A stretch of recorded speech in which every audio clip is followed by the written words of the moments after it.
ITC പോലെ fundamentally strong ആയിട്ടുള്ള ഒരു ലാർജ് ക്യാപ്പ് നിഫ്റ്റി കമ്പനി ഒറ്റ ദിവസം കൊണ്ട് ഫാൾ ആയത് 8% കൂടുതലാണ്.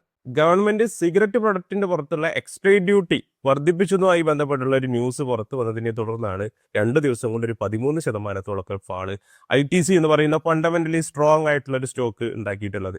ഈ ഒരു സംഭവത്തിൽ നിന്ന് ഒരു ഇൻവെസ്റ്റർക്ക് അല്ലെങ്കിൽ ഒരു ട്രേഡർക്ക് മനസ്സിലാക്കാൻ ഒരുപാട് കാര്യങ്ങളുണ്ട്. അതാണ് ഞാനിവിടെ പറയാൻ പോകുന്നത്. ഇതിൽ അവസാനം പറയാൻ പോകുന്ന കാര്യങ്ങൾ വളരെ ഇമ്പോർട്ടൻ്റ് ആണ്. ഒന്നാമത്തെ കാര്യം, എത്ര ഫണ്ടമെന്റലി സ്ട്രോങ് ആയിട്ടുള്ള കമ്പനിയാണ് എന്ന് പറഞ്ഞു കഴിഞ്ഞാലും അതിന് അറൗണ്ട് ആയിട്ട് വരുന്ന ന്യൂസസുകളോ മറ്റോ ഉണ്ടെങ്കിൽ ശ്രദ്ധിക്കുക. മാർക്കറ്റിൽ വരുന്ന ന്യൂസസുകൾ നിങ്ങൾ അനലൈസ് ചെയ്യുക. നിങ്ങളുടെ ഇൻവെസ്റ്റ് ചെയ്തിട്ടുള്ള കമ്പനിയായി എഫക്ട് ചെയ്യുന്ന തരത്തിലുള്ള എന്തെങ്കിലും ന്യൂസുകൾ ഉണ്ടെങ്കിൽ അതിനനുസരിച്ച് ആക്ഷൻ എടുക്കുക.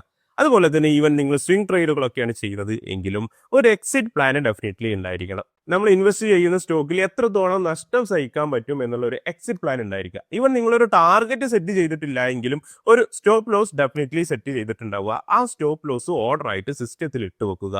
GTT ഓർഡർ ഒക്കെ ഉപയോഗിച്ചുകൊണ്ട് നിങ്ങൾക്ക് 1 വർഷം വരെ വാലിഡിറ്റി ഉള്ള ഓർഡറുകൾ ഈവൻ നിങ്ങളുടെ സ്വിംഗ് പൊസിഷന് വരെ ഇട്ട് വെക്കാവുന്നതാണ്. രണ്ടാമത് മനസ്സിലാക്കിയിരിക്കേണ്ട ഒരു കാര്യം, നിങ്ങൾ ഒറ്റ കമ്പനികളിൽ മാത്രം അല്ലെങ്കിൽ ഒറ്റ സെക്ടറുകളിൽ മാത്രം ഇൻവെസ്റ്റ് ചെയ്യുന്ന ഒരു ശീലം മാറ്റുക. മറിച്ച് ഒരു വെൽ ഡൈവേഴ്സിഫൈഡ് ആയിട്ടുള്ള ഒരു ഇൻവെസ്റ്റ്മെന്റ് രീതിയിലേക്ക് കൊണ്ടുവരിക.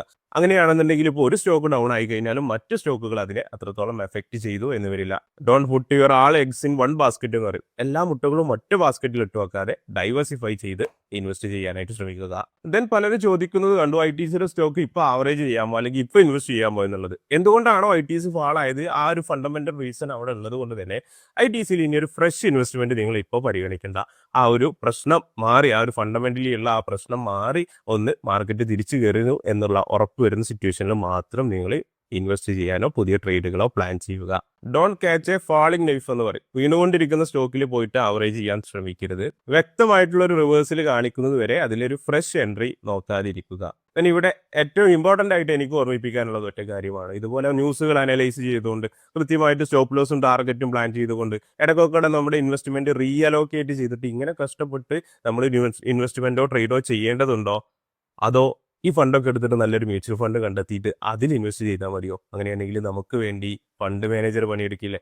ഈ ITC ഫാളാവാൻ പോകുന്ന ന്യൂസുകളൊക്കെ ന്യൂസ് അനലൈസ് ചെയ്യുന്ന ആളുകൾക്ക് മനസ്സിലായിട്ടുണ്ടാവും. അവർ എത്രയോ മുമ്പ് അതിനനുസരിച്ചുള്ള പൊസിഷൻ ക്രിയേറ്റ് ചെയ്തിട്ടുണ്ടാവും. ഈവൻ ചിലപ്പോൾ മാർക്കറ്റിനെ ഷോർട്ട് ചെയ്തിട്ട് വരെ പ്രോഫിറ്റ് ഉണ്ടാക്കിയിട്ടുണ്ടാവും. അപ്പോൾ നമ്മൾ ആക്റ്റീവ്ലി ഇൻവെസ്റ്റ്മെന്റ് ആൻഡ് ട്രേഡിംഗ് ചെയ്ത് നഷ്ടം ഉണ്ടാക്കുന്നതിനേക്കാൾ ബെറ്റർ പാസീവ് ഇൻവെസ്റ്റ്മെന്റ് ചെയ്തുകൊണ്ടൊരു പ്രോഫിറ്റ് ഉണ്ടാക്കുന്നതല്ലേ? എന്താണ് നിങ്ങളുടെ അഭിപ്രായം? തീർച്ചയായിട്ടും കമന്റ് ചെയ്ത് അറിയിക്കുക.